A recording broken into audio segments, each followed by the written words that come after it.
Good morning students. मैं यशवीर सिंह आप सभी लोगों का हमारे डिजिटल प्लेटफॉर्म पर स्वागत करता हूं। और आज का जो हमारा टॉपिक है वह है अवतल दर्पण द्वारा प्रतिबिंब का बनना। जो अवतल दर्पण होता है उस पर प्रतिबिंब बनते हैं, तो कौन कौन सी स्थितियां हैं जिनमें वो प्रतिबिंब बनता है। तो वो कुछ कुल मिला के 6 स्थितियाँ होती हैं जिनमें जो है अवतल दर्पणों के लिए तो जिनमें प्रतिबिंब बनता है। तो पहली स्थिति पर हम गौर करेंगे। पहली स्थिति है जब वस्तु अनंत पर रखी हो।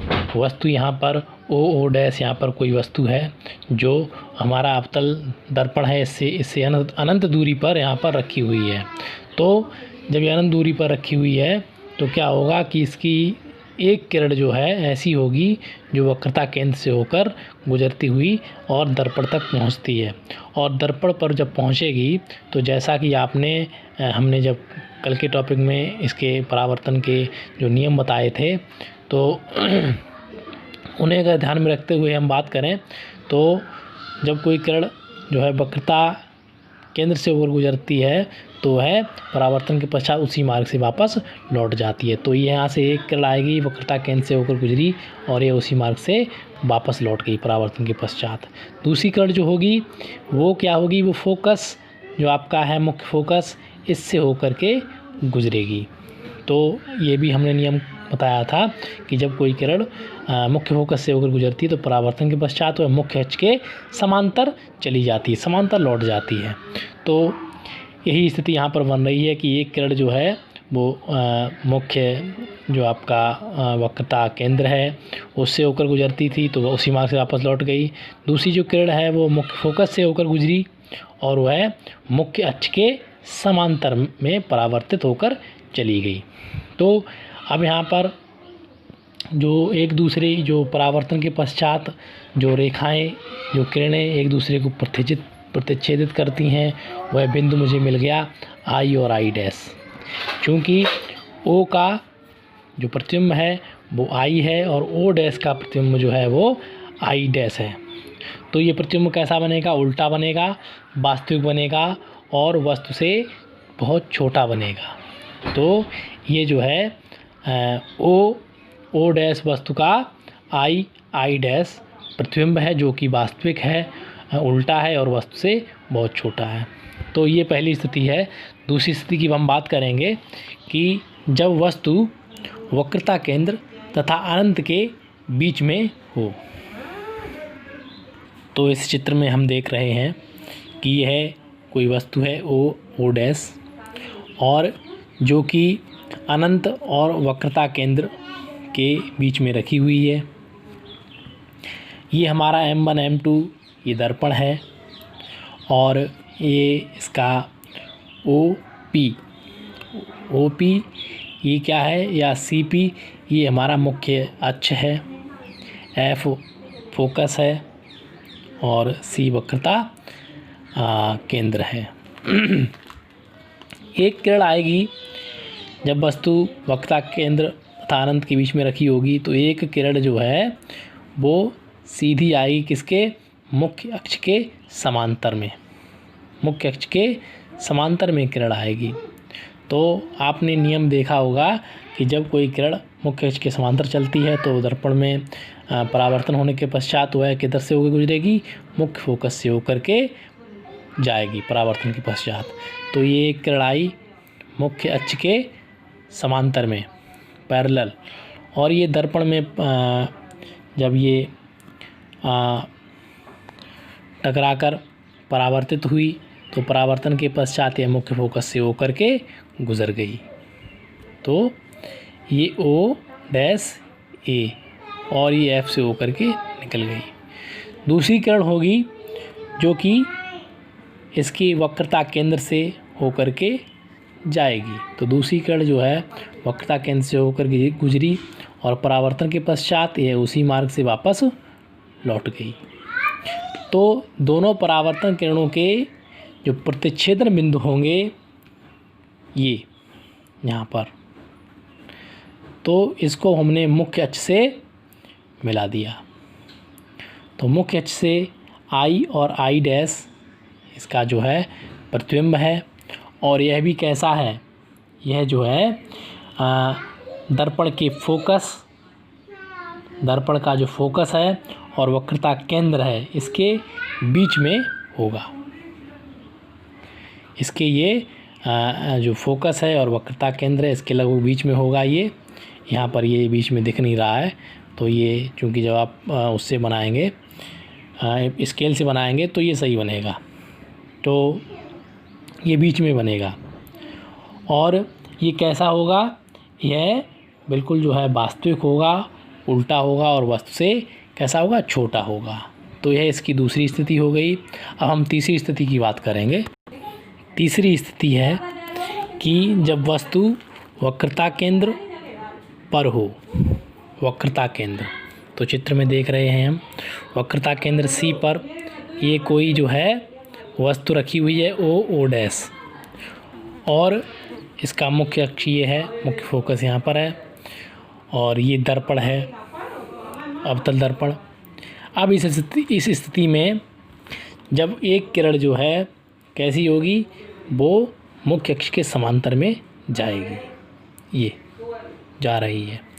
परावर्तन के पश्चात जैसा कि आप जान चुके हैं कि जब कोई किरण जो है किसी अक्ष के समांतर में जाती है तो परावर्तन के पश्चात वह मुख्य अक्ष से होकर के गुजरती है। तो ये परावर्तन के पश्चात जो है मुख्य अक्ष से होकर के गुजरी। दूसरी किरण जो होगी वो कैसी होगी कि वस्तु से दूसरी किरण जो आ रही है वो मुख्य फोकस से होकर के और दर्पण पर टकराएगी, और परावर्तित होने के पश्चात क्या होगा, परावर्तित होने के पश्चात यह मुख्य अक्ष के समांतर में होकर के निकल जाएगी। तो ये जो दोनों किरणें परावर्तित होकर के आई वो कहाँ पर मिली, एक दूसरे को काटी प्रतिच्छेद कर रही हैं I डैश पर। तो I डैश पर प्रतिच्छेदित कर रही हैं, तो हमने जो है इसे मुख्य अक्ष से मिला दिया, जो कि I और I डैश, यही क्या है, यही प्रतिबिंब है। वस्तु O डैश का प्रतिबिंब I डैश है।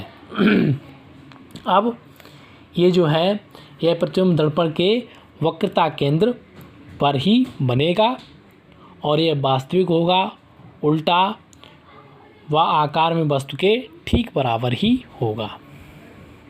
यह जो वास्तविक होगा, उल्टा होगा और वस्तु के बराबर बनेगा इस स्थिति में। अगली स्थिति के बारे में हम गौर कर रहे हैं। चौथी स्थिति जो है इसकी वह है कि जब वस्तु मुख्य फोकस तथा वक्रता केंद्र के बीच में रखी हो, बीच में रखी हो। तो चित्र में आप देख रहे हैं कि वस्तु यहाँ पर O और O डैश है, ये वक्रता केंद्र है, ये मुख्य फोकस है, और इसके बीच में ये O डैश ये वस्तु रखी हुई है।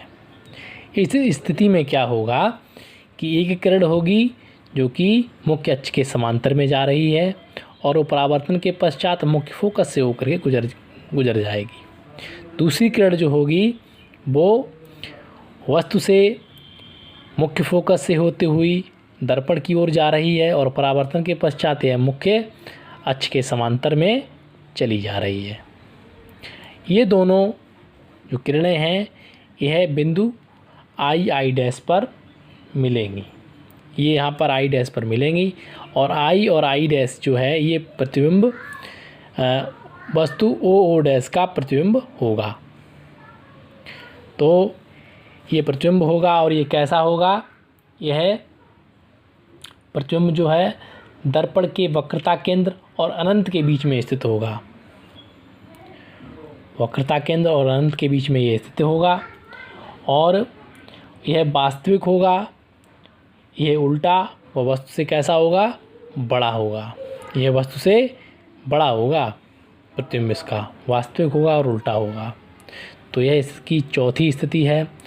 अब जानते हैं अगली स्थिति के बारे में।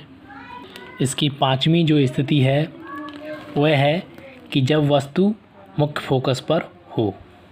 मुख्य फोकस F है और यहाँ पर ये वस्तु O डैश रखी हुई है। तो इस स्थिति में क्या होगा कि प्रकाश की एक किरण जो होगी वो मुख्य अक्ष के समांतर में जा रही है, और परावर्तन के पश्चात यह मुख्य फोकस से होकर के गुजर जाती है। दूसरी जो किरण होगी वह क्या होगी, दूसरी किरण जो है जो बिंदु ओ डैश से होकर के गुजरेगी और उसे आगे बढ़ाने पर हम देखेंगे तो वह जो है परावर्तित होने के पश्चात उसी मार्ग से वापस मुख्य जो आपका वक्रता केंद्र है उससे होकर के गुजर जाती है। जो किरण इधर से आई है सी से ओ डैश से होती हुई और दर्पण से परावर्तित होने के पश्चात उसी मार्ग से वापस लौट जाती है। तो इस स्थिति में जो परावर्तित किरणें हैं यह दोनों ही अनंत दूरी पर जाकर के मिलेंगी और जब अनंत दूरी पर जाकर के मिलेंगी तो उनका प्रतिबिंब जो होगा वो वास्तविक होगा, उल्टा होगा और वस्तु से बहुत बड़ा होगा।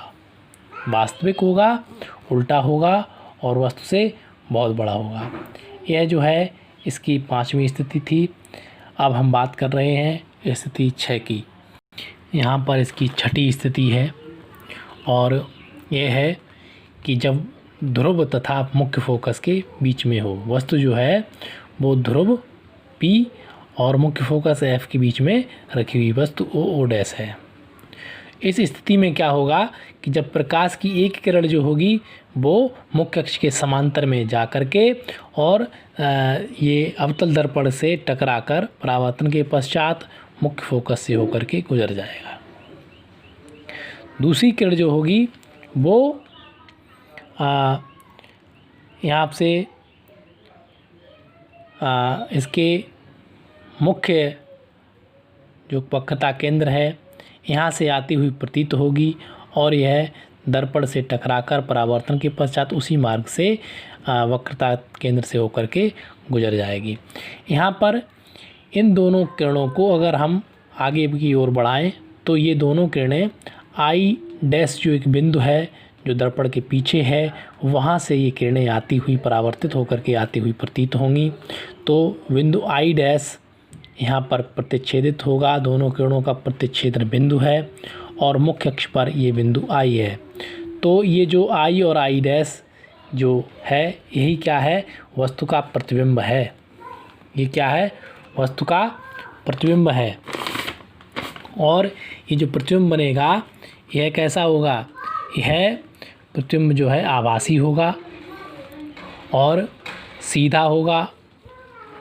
वह वस्तु से जो उसका आकार है वह उससे बड़ा होगा।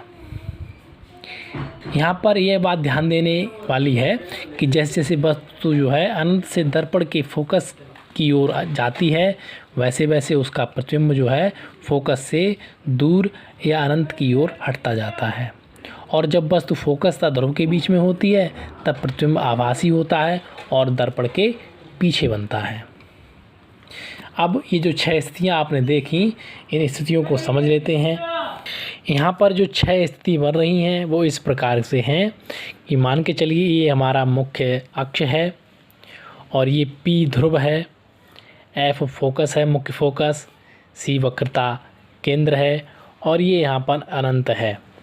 तो इसकी 6 स्थितियाँ कौन कौन सी हैं कि पहली है अनंत, दूसरी है वक्रता केंद्र और अनंत के बीच में, तीसरी है वक्रता केंद्र पर, चौथी है फोकस मुख्य फोकस और वक्रता केंद्र के बीच में, और 5वीं है मुख्य फोकस पर और 6ठी है मुख्य फोकस और ध्रुव के बीच में।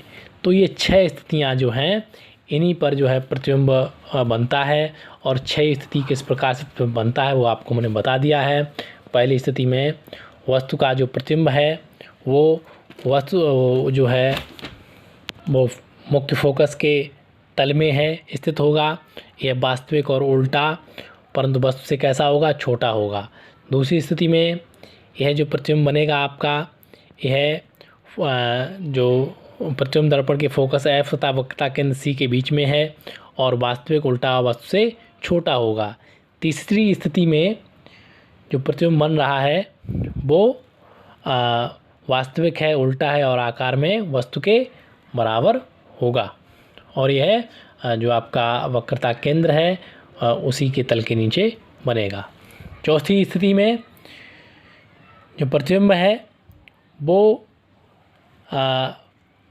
वक्रता केंद्र तथा अनंत के बीच स्थित है और यह वास्तविक उल्टा और वस्तु से कैसा है, वस्तु से बड़ा है। इसकी अगली स्थिति जो है उसमें हम देख रहे हैं कि प्रतिबिंब जो है अनंत पर बनता है, वास्तविक बनता है, उल्टा और वस्तु से बड़ा बनेगा। छठी स्थिति में जो प्रतिबिंब होगा वो दर्पण के पीछे बनता है और यह कैसा होगा? आभासी होगा, सीधा व आकार में वस्तु से बहुत बड़ा होगा। तो ये जो है इसकी 6 स्थितियां हैं जिनमें प्रतिबिंब बनता है अवतल दर्पण की। अगले हम नेक्स्ट टॉपिक में अगले टॉपिक के साथ पुनः प्रस्तुत होंगे। धन्यवाद, नमस्कार।